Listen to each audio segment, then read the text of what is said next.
મૃત્યુ પામેલા માતા પિતાની તસવીર ઘરમાં રાખવાથી શું થાય છે? 99% લોકો પાસે આ વિશે સાચી માહિતી નથી. ભગવાન શ્રી કૃષ્ણ નારદજી સંવાદ. નમસ્કાર, જય શ્રી કૃષ્ણ, હર હર મહાદેવ. મિત્રો, મૃત્યુ થયા બાદ માતાપિતાની તસવીર ઘરમાં લગાવવી જોઈએ કે નહીં? મિત્રો, ભગવાન શ્રીરામ કહે છે કે માતાપિતા આપણા પ્રથમ દેવતા હોય છે. તેમનો પ્રેમ, ત્યાગ અને આશીર્વાદ આપણા જીવનની સૌથી મોટી સંપત્તિ છે.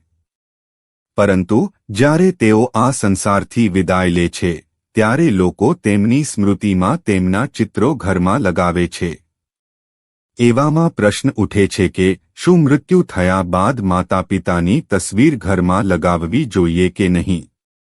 શું તેનો કોઈ આધ્યાત્મિક પ્રભાવ હોય છે? મિત્રો, આજની આ અલૌકિક કથામાં ભગવાન શ્રીરામજી સ્વયં એક ભક્તને આ રહસ્યથી અવગત કરાવે છે. આ પ્રાચીન સમયની વાત છે. એક દિવસે નારદજી પૃથ્વી પર ભ્રમણ કરવા નીકળ્યા હતા. ત્યારે તેમણે જોયું કે અમુક લોકો કોઈ મૃત વ્યક્તિની ચિતા પાસે ઊભા રહીને રડી રહ્યા હતા અને મનમાં દુઃખી થઈ રહ્યા હતા. થોડા સમય બાદ મૃત વ્યક્તિના પરિજનોએ તેમનું ચિત્ર તેમના ઘરમાં લગાવ્યું અને તેમનાથી સમક્ષ બેસીને પૂજા તેમજ સ્મરણ કરવા લાગ્યા. આ દૃશ્ય જોઈને દેવર્ષિ નારદ સ્તબ્ધ થઈ ગયા અને વિચારવા લાગ્યા કે જે વ્યક્તિનું મૃત્યુ થઈ ગયું છે, તેના પરિજન તેના ચિત્રોને ઘરમાં કેમ લગાવી રહ્યા છે? તે વ્યક્તિ હવે આ સંસારથી મુક્ત થઈ ગયો છે. પછી તેનું ચિત્ર ઘરમાં રાખવાનો શું ફાયદો? શું આવું કરવાથી મૃત વ્યક્તિની કૃપા પ્રાપ્ત થાય છે? અથવા તો કંઈક બીજું? દેવર્ષિ નારદ આ દૃશ્ય જોઈને કંઈ સમજ ના શક્યા. તેઓ આ પ્રશ્નોના ઉત્તર મેળવવા માટે ભગવાન શ્રી હરિ વિષ્ણુજી પાસે વૈકુંઠ તરફ પ્રસ્થાન કરવા લાગ્યા, જ્યાં પહોંચી તેઓએ ભગવાન શ્રી હરિ વિષ્ણુજીને પ્રણામ કર્યા. ભગવાન વિષ્ણુજી દેવર્ષિ નારદને જોઈને સમજી ગયા કે આજે તેઓ કોઈ સંદેશ લઈને પધાર્યા છે. ત્યારે ભગવાન વિષ્ણુ બોલ્યા, હે બ્રહ્માનંદન, તમારું વૈકુંઠ લોકમાં સ્વાગત છે. આજે કયા ઉદ્દેશથી તમે અહીં પધાર્યા છો? કઈ ચિંતા તમને વ્યથિત કરી રહી છે? નિશ્ચિત રીતે તમે આજે કોઈ શંકાના સમાધાન માટે અહીં આવ્યા છો. ભગવાન વિષ્ણુની વાણી સાંભળી દેવર્ષિ નારદ કહે છે, હે પ્રભુ, આજે હું તમારી પાસે એ જાણવા આવ્યો છું કે પૃથ્વી પર જ્યારે કોઈ વ્યક્તિનું મૃત્યુ થાય છે, તો તેના પરિજનો તેમના ફોટા ઘરમાં કેમ લગાવે છે? શું આવું કરવું યોગ્ય છે? આવું કરવાથી પરિજનોને શું લાભ થાય છે? શું મૃત વ્યક્તિના આશીર્વાદ તેમના ઉપર બનેલા રહે છે? દેવર્ષિ નારદજીની વાત સાંભળીને ભગવાન શ્રી હરિ વિષ્ણુજી બોલ્યા, હે દેવર્ષિ, આજે તમે એક અત્યંત મહત્વપૂર્ણ પ્રશ્ન પૂછ્યો છે. તમારા આ પ્રશ્નના ઉત્તરમાં સમસ્ત માનવ જાતિનું કલ્યાણ છુપાયેલું છે. હે નારદજી, હું તમને આ પ્રશ્નનો ઉત્તર એક અલૌકિક કથાના માધ્યમથી આપું છું. તમે આ કથાને અંત સુધી ધ્યાનપૂર્વક અવશ્ય સાંભળજો, કારણ કે જે કોઈ વ્યક્તિ આ કથાને પૂર્ણ રૂપે શ્રવણ કરે છે, તેના ઉપર મારી કૃપા સદાય બની રહે છે. દેવર્ષિ નારદ બોલ્યા, હે પ્રભુ, હું તમને વચન આપું છું કે જ્યાં સુધી તમે આ કથા સંભળાવશો, હું તેને પૂરી શ્રદ્ધા અને ધ્યાનથી સાંભળીશ. કૃપા કરીને તમે મને તે કથા સંભળાવો. ત્યારે ભગવાન શ્રી વિષ્ણુજી કથા આરંભ કરતા બોલ્યા, હે બ્રહ્માનંદન દેવર્ષિ નારદ, આ કથા સમસ્ત સંસારના લોકોનું કલ્યાણ કરાવવાવાળી છે. આ ખૂબ પ્રાચીન કાળની વાત છે, જ્યારે ભારતમાં રામદાસ નામનો એક યુવક રહેતો હતો. રામદાસ ભગવાન શ્રીકૃષ્ણનો પરમ ભક્ત હતો. તે સદાય સાચા ધર્મનું પાલન કરતો અને પોતાના માતાપિતાની સેવા કરતો હતો. સમય ધીરે ધીરે વીતતો ગયો અને તે તેના માતાપિતાની સાથે એક સુખમય જીવન વ્યતીત કરી રહ્યો હતો. રામદાસની પત્નીનું નામ સાધના હતું. સાધના પણ એક ચરિત્રવાન, ધર્મનિષ્ઠ અને પ્રતિવ્રતા સ્ત્રી હતી. રામદાસ અત્યંત પરિશ્રમી હતો. તે આખો દિવસ શ્રદ્ધાથી પરિશ્રમ કરતો અને જે કંઈ કામ મળતું તેનાથી પરિવારનું પાલન પોષણ કરતો હતો. તેને પોતાના માતાપિતાથી અત્યંત પ્રેમ હતો. પછી એક દિવસ અચાનક તેના માતાપિતાનું મૃત્યુ થઈ ગયું. રામદાસ અત્યંત દુઃખી થઈ ગયો. માતાપિતાના અંતિમ સંસ્કાર કર્યા બાદ તેના ઘરના પૂજા સ્થળમાં તેના માતાપિતાના ખૂબ જ મોટા 2 ચિત્રો સ્થાપિત કરી દીધા અને પ્રતિદિન તેમની પૂજા કરવા લાગ્યો. હવે તેનું જીવન તેના માતાપિતાની પૂજા કરતા વીતવા લાગ્યું. થોડા દિવસો બાદ તેના જીવનમાં અજીબ ઘટનાઓ ઘટવા લાગી. માનસિક અશાંતિ વધવા લાગી, ઘરમાં કલેશ-કંકાશ થવા લાગ્યા અને તેને સપનામાં વિચિત્ર દ્રશ્યો જોવા મળવા લાગ્યા. હવે તેની પત્ની સાધના સાથે પણ તેનો રોજે રોજ ઝઘડો થવા લાગ્યો. રામદાસનું મન પૂરી રીતે અશાંત બની ગયું હતું. એક દિવસ તે ગંગાના તટ પર બેસીને રડવા લાગ્યો. ગંગા નદીના કિનારે શ્રીકૃષ્ણનું એક મંદિર હતું. રામદાસ શ્રદ્ધા સાથે તે મંદિરમાં જઈને ભગવાન શ્રીકૃષ્ણ સામે બેસીને પ્રાર્થના કરવા લાગ્યો અને કહેવા લાગ્યો, હે ભગવાન, હે મુરલીધર, મને માર્ગ બતાવો. હું મારા માતાપિતાની પૂજા કરીને તેમને શ્રદ્ધાંજલિ અર્પિત કરી રહ્યો છું, તો પણ મારા જીવનમાં આટલી અશાંતિ કેમ છે? તે સાચા હૃદયથી ભગવાન શ્રીકૃષ્ણને પ્રાર્થના કરી રહ્યો હતો. ત્યારે ત્યાં એક દિવ્ય પ્રકાશ પ્રગટ થયો. ચારે તરફ એક દિવ્ય સુગંધ ફેલાઈ ગઈ અને ભગવાન શ્રીકૃષ્ણ પ્રગટ થયા. તેમની આંખોમાં કરુણા હતી અને સ્વર અત્યંત શાંત થયા. શ્રીકૃષ્ણને સામે જોઈને રામદાસ સ્તબ્ધ રહી ગયો. તેને વિશ્વાસ ન થતો કે સ્વયં ભગવાન શ્રીકૃષ્ણ તેને દર્શન આપી રહ્યા છે. પછી તે બોલ્યો, હે પ્રભુ, આજ તમારા દર્શન પામીને મારું જીવન સફળ થઈ ગયું. હવે મારા મનમાં કોઈ સંશય નથી. પરંતુ હું એ જાણવા માંગુ છું કે મારા જીવનમાં કલેશ કેમ ઉત્પન્ન થયો? કેમ કે હું તો મારા માતાપિતાની નિત્ય પૂજા કરું છું. ભગવાન શ્રીકૃષ્ણ બોલ્યા, હે પુત્ર, તારી ભક્તિ અને પ્રેમ મહાન છે. તારા હૃદયમાં તારા માતાપિતા માટે જે ભાવ છે તે પૂજનીય છે. પરંતુ તું જે અજ્ઞાનતાવશે કર્યું છે તે માત્ર આત્માને બાંધે છે અને તારા જીવનમાં પીડા પણ લાવે છે. જ્યારે કોઈ પોતાના પ્રિયજનોને ખોઈ દે છે, વિશેષ કરીને માતાપિતાને, ત્યારે તેમને યાદ કરવાનો અને સન્માન આપવાનો અધિકાર દરેકને છે. પરંતુ અમુક નિયમો અને મર્યાદાઓ હોય છે જેને દરેક મનુષ્યે જાણવી જરૂરી છે.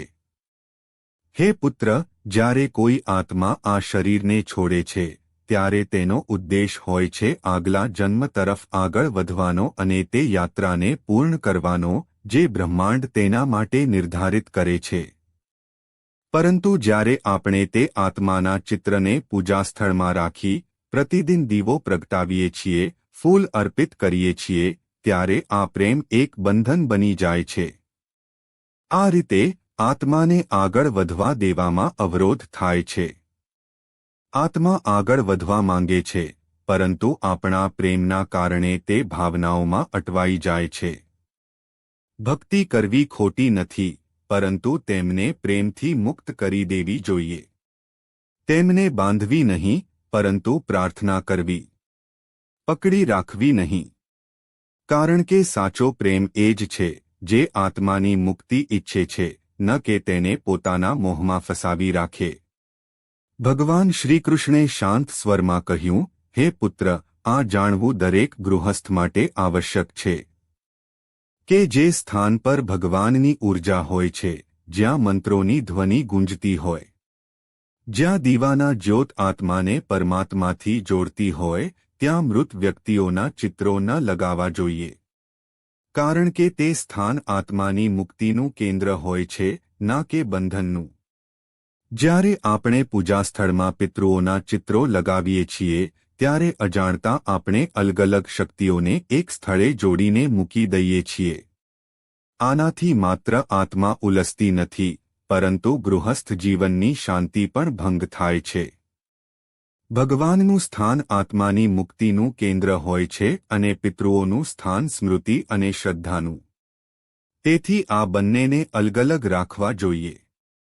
ભગવાન શ્રીકૃષ્ણ આગળ કહે છે, જો તું તારા માતાપિતાના ચિત્રને ઘરમાં રાખવા માંગે છે, તો ધ્યાન રાખજે કે તે પૂજા સ્થળમાં ન હોય. તે સ્થાન માત્ર સ્મૃતિના રૂપમાં હોવું જોઈએ, જ્યાં દીવો કે અગરબત્તી ન પ્રગટાવવામાં આવે. ત્યાં શ્રદ્ધાંજલિ હોય, પરંતુ પૂજા નહીં. પૂજા ત્યાં જ હોય છે જ્યાં ભગવાનનું આહ્વાન કરીએ છીએ અને તેમનું સ્મરણ કરીએ છીએ. જ્યાં આપણે કોઈને પ્રેમપૂર્વક યાદ કરીએ છીએ, હે પુત્ર, ત્યાં પ્રેમ હોય છે. પણ પૂજા અને પ્રેમના અંતર સમજવું જરૂરી છે. જે આત્મા જઈ ચૂકી છે, તેનું સન્માન કરવું જોઈએ, પરંતુ ઈશ્વરની પૂજા અને આત્માની સ્મૃતિનો માર્ગ એક સમાન ન હોવો જોઈએ. આ જ સાચો ધર્મ છે. જે સંતાપ તારા મનમાં છે, તે સ્વાભાવિક છે. માતા પિતાના નિધન પછી દરેક સંતાન તેમના માટે કંઈક કરવા માંગે છે. પિતૃઓની શાંતિ માટે શ્રાદ્ધ અને તર્પણ સર્વોત્તમ ઉપાય છે. આ વૈદિક કર્મોના માધ્યમથી તું ન માત્ર તેમને સન્માન આપે છે, પરંતુ તેમની આગળની યાત્રા માટે આધ્યાત્મિક શક્તિ પણ પ્રદાન કરે છે. અને આ જ સાચી સેવા છે. જે ચાલી ગયા છે, તેમને મોહમાં ન બાંધવા જોઈએ. પ્રેમથી મુક્ત કરી દેવા એ પુત્રનો ધર્મ છે. પરંતુ જ્યારે તમે મોહમાં ડૂબી જાવ છો, ત્યારે તમે ન માત્ર તમારા હૃદયને બાંધો છો, પરંતુ તે આત્માની ગતિને પણ રોકી દો છો. મોહ આત્માને રોકે છે, પ્રેમ તેને મુક્ત કરે છે. જે કંઈ પણ પુણ્ય કાર્ય કરો, તમે તેના નામ પર કરો. જેમ કે ગરીબોની સેવા કરવી, ભૂખ્યાને ભોજન કરાવવું, વૃક્ષારોપણ કરવું. આ જ કર્મો તમારા જીવનમાં તમારા માતાપિતાના આશીર્વાદના રૂપમાં પાછા આવે છે. પ્રેમને કર્મમાં બદલો. આ જ સાચી શ્રદ્ધાંજલિ કહેવાય છે. ભગવાન શ્રીકૃષ્ણે આશીર્વાદ આપતા કહ્યું, હે પુત્ર, તારા માતાપિતાએ તને ખૂબ જ પ્રેમ આપ્યો. તેમણે પોતાનું સંપૂર્ણ જીવન તારા માટે અર્પિત કર્યું. હવે સમય આવી ગયો છે કે તું તારા પ્રેમમાં તેમને બાંધવાનું સાધન ન બની જાય, પરંતુ તેમને મુક્ત કરવાનું માધ્યમ બની જા. જો તું તારા ઘરમાં સુખ અને શાંતિ ઈચ્છે છે, તો પહેલા તે આત્માઓને શાંતિ આપ, જે હવે આ લોકમાં નથી રહી. આસ્થા આવશ્યક છે, પરંતુ સંયમ સાથે. જ્ઞાનથી જીવનને સજાગ બનાવો. ત્યાં પછી દેવર્ષિ નારદે ભગવાન શ્રી હરિ વિષ્ણુને પૂછ્યું, હે પ્રભુ, હવે હું જાણી ગયો છું કે મૃત વ્યક્તિઓની તસવીર રાખવાનું રહસ્ય શું છે. પરંતુ હું એ પણ જાણવા માંગુ છું કે શું મનુષ્યના મૃત્યુ બાદ તેનો પુનર્જન્મ થાય છે. શું મૃત વ્યક્તિની આત્મા ફરી મનુષ્યના રૂપમાં જન્મ લે છે અથવા અન્ય કોઈ યોનિમાં જાય છે. ત્યારે ભગવાન શ્રી હરિ વિષ્ણુજી બોલ્યા, હે દેવર્ષિ નારદ, જ્યારે આત્મા મૃત્યુ થયા બાદ નવા શરીરમાં પ્રવેશ કરે છે, ત્યારે તેને પુનર્જન્મ કહેવામાં આવે છે. આ પુનર્જન્મ ક્યારે અને કેવી રીતે થશે, એ અનેક વાતો પર નિર્ભર કરે છે. પુનર્જન્મ માટે 3 મુખ્ય કારણ હોય છે. 1. સંચિત કર્મ, પાછલા તમામ જન્મોના કર્મોના ભંડાર.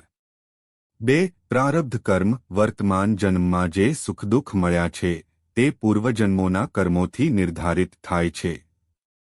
શું હું ત્રીજું કારણ અને પુનર્જન્મની આગળની વાત સમજાવું?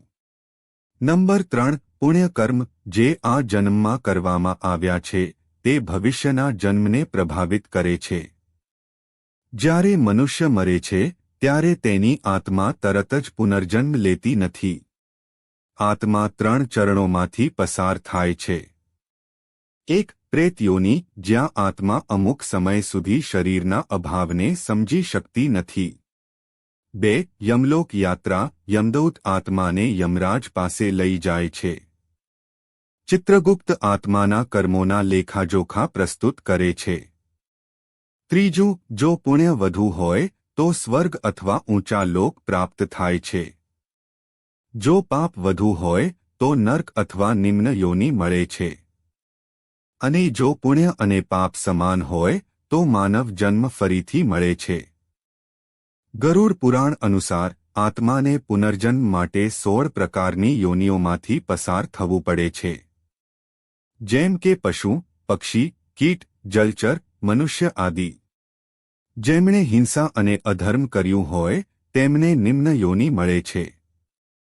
જેમણે સેવા, ભક્તિ અને ધર્મનું પાલન કર્યું હોય તેઓ દિવ્ય યોનિ અથવા પુન મનુષ્ય રૂપમાં જન્મ મેળવે છે. જીવન આત્માની યાત્રા છે. આ યાત્રા ત્યાં સુધી ચાલે છે જ્યાં સુધી આત્મા પરમાત્મામાં લીન થઈને મોક્ષ પ્રાપ્ત ન કરી લે. પુનર્જન્મ માત્ર શરીર બદલવું નથી, પરંતુ આત્માની સનાતન યાત્રાના દર્શન છે. જો કોઈ વ્યક્તિ વધુ પાપ કરે છે તો તે આગલા જન્મમાં પશુની યોનિમાં જન્મ મેળવે છે. જો કોઈ વધુ પુણ્ય કરે છે તો મૃત્યુ પછી સ્વર્ગને પ્રાપ્ત કરે છે. અને જો કોઈ ઘોર પાપ કરે છે તો તેને નરકમાં અનેક વર્ષો સુધી કઠોર દંડ આપવામાં આવે છે તથા નરકની ભયંકર યાતનાઓ સહન કરવી પડે છે. પછી આગળ ભગવાન શ્રી હરિ વિષ્ણુજી કહે છે, હે દેવર્ષિ નારદ, બીજું કારણ છે. મૃત્યુના સમયે વ્યક્તિની માનસિક અવસ્થા અત્યંત મહત્વપૂર્ણ છે. આ વિશ્વમાં 3 લોકના સ્વામી ભગવાન શિવજી કહે છે કે મૃત્યુ સમયે જે ભાવમાં વ્યક્તિ હોય છે તે જ ભાવ તેના આગલા જન્મને નિર્ધારિત કરે છે. જો કોઈ વ્યક્તિ મૃત્યુના સમયે ભગવાનનું સ્મરણ કરતો હોય અને પોતાના પ્રાણ છોડી દે તો તે મોક્ષને પ્રાપ્ત કરે છે. પરંતુ જો કોઈ વ્યક્તિ સાંસારિક ઈચ્છાઓ, ક્રોધ, મોહ અથવા કામમાં ડૂબેલો શરીર ત્યાગ કરે તો તેને તેના ભાવ અનુસાર પુનર્જન્મ પ્રાપ્ત થાય છે.